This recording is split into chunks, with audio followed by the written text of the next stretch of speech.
আপনাদের খুবই জনপ্রিয় গতির দানব টিপু 7+। আসসালামু আলাইকুম, কেমন আছেন সবাই? যে যেখানে আছেন আশা করি আল্লাহর মতো ভালো আছেন, সুস্থ আছেন। তো আজকে চলে আসলাম অনেকদিন পর আপনাদেরকে টিপু 7+ এই লঞ্চটির আপডেট নিয়ে। আমি লঞ্চে গেছিলাম একটু আগে, যাওয়ার পরে যতটুক শুনলাম এটার এখন পর্যন্ত ওরকম প্রস্তুতি নাই, আর এটা আস্তে আস্তে আরও দেরি। তাও কুরবানি ঈদে আসে কিনা তাও বলা যায় না। ওই যে ওই পাশে দেখতেছেন যেটা মানে শুধু সাকটুক বেরিয়ে আসছে, এটা হচ্ছে টিপু 7+। আমি অনেক আপডেট দিছি এই লঞ্চটি, তো যদি লাইনে কাগজ পাই তাহলে ইনশাল্লাহ আপনারা দেখতে পারবেন। কুরবানির ঈদের আগে সম্ভাবনা আছে, তাও শিওর না। আর এদিকে কিন্তু আরও অনেক লঞ্চ আছে, MB Tipu Farhan 3, Tipu 13, Shubhraj 9, MB Tipu 14, MB Sabbir 3। তো অনেকগুলো লঞ্চ আজকে একসাথেই দেখতেছি। এগুলা মূলত হাসনাবাদ তেলঘাটে ভিড়ানো আছে। ওই পাশে আরও কিছু লঞ্চ আছে। আমি জাস্ট খালি আপনাদেরকে একটু দেখাইতেছি যে বর্তমানে লঞ্চের কী অবস্থা, আর সাথে একটু আপনাদেরকে জানালাম টিপু 7+টা কী অবস্থা আছে। ওটা একটু ভিতরে দেখানোর ইচ্ছা ছিল, আসলে ওরকম কিছু নেই, এটাকে অনেকবার আমি দেখাইছি আপনাদেরকে।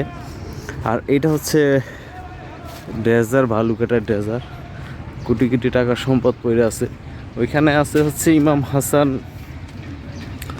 লঞ্চি, এটা কোনো চিহ্ন দেখতেছি না কত। একটু ওই পাশে যাই, ওই পাশে দেখাই। আর ওইখানে আরেকটি লঞ্চ ডগে উঠানো হচ্ছে ওই যে দূরে, আসলে অত দূর যাওয়াটা সম্ভব না। আর এইখানে আসতে হচ্ছে প্রিন্স সাকিন, এমবি প্রিন্স সাকিন লঞ্চটি। এই লঞ্চটিও সুন্দর আপডেট করা হয়েছে। তো আসলে ওরকমভাবে লঞ্চের রিভিউ এখন দিই নাই বলতে গেলে, আমার এখন সব শিপের রিভিউ আমার দেওয়া হয় বেশিরভাগ। আর ওইখানে আছে এমবি চাঁদনি 1।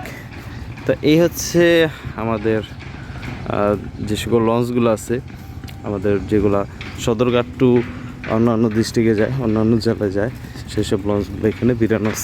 ইমাম হাসান, শুধু ইমাম হাসান ঢাকা, চাঁদপুর ঢাকা। আর এখানে এমবি সাব্বির 3 লঞ্চটি, ঠিক পিছনে আসছে ইমাম হাসান, ওইটা কত জানি না। আর এখানে শিপগুলা ভিড়ানো আছে। তবে এতটুকুই আপনাদেরকে আমরা আপডেট দিলাম আজকের ভিডিওতে, ওরকম কিছুই না। একটু আসলাম জাস্ট আপনাদেরকে একটু দেখাইলাম লঞ্চগুলো কী অবস্থায় আছে বর্তমানে, বা কীভাবে রাখা আছে, ভুলে গেছি কী বলবো।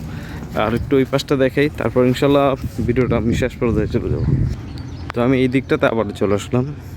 আর যেটা টিপু 7-এর বিষয় যেটা হয়েছে, ওইটা হইতেছে হইলো এখনও তারা লাইনের পেপারস পায় নাই। যদি পায় তাহলে আপনারা খুব শীঘ্রই দেখতে পারবেন। তো লঞ্চটির সম্বন্ধে অনেক কিছু ধারণা আমি এর আগে দিছি আপনাদেরকে, আর ওরকম কিছু দেখানোর নাই বা ধারণা দেওয়ারও নাই। আমি একটু দেখি সামনের দিক থেকে দেখাতে পারি কিনা আপনাদের। তো হাঁটতে হাঁটতে চলে আসলাম টিপু 7+ এই লঞ্চটির সামনে। এই যে দেখেন, আপনাদের খুবই জনপ্রিয় গতির দানব টিপু 7+ এই লঞ্চটি। আরও সময়ের ব্যাপার সেবার আরও অনেক কিছু। আর ওইখানে এয়ার খান 7, এখানে একটা শিপ, এই শিপ। তো আজকে এই পর্যন্তই আপডেট। এর ভিতরটা অনেক দেখাইছি, এর জন্য মনে হয় না কিছু দেখানোর আছে আপনাদেরকে। আমরা চলে যাই জায়গা মতো, তারপর আপনাদের কাছ থেকে ইনশাল্লাহ আমি বিদায় নেব। তো আজকে আপনাদেরকে টিপু 7+ এই লঞ্চটি সম্বন্ধে কিছু জানাতে পারলাম বলতে আমি যতটুকু জানতে পারছি, এখনও শিওর না, হয়তো চলতে পারে। তো এটার এখন পর্যন্ত ওরকমভাবে প্রস্তুতি হয় নাই, কাগজে পেপারসের ঝামেলা, আরও নানান ঝামেলা আছে। এগুলো শেষ করলে হয়তো আপনারা লঞ্চটি দেখতে পারবেন।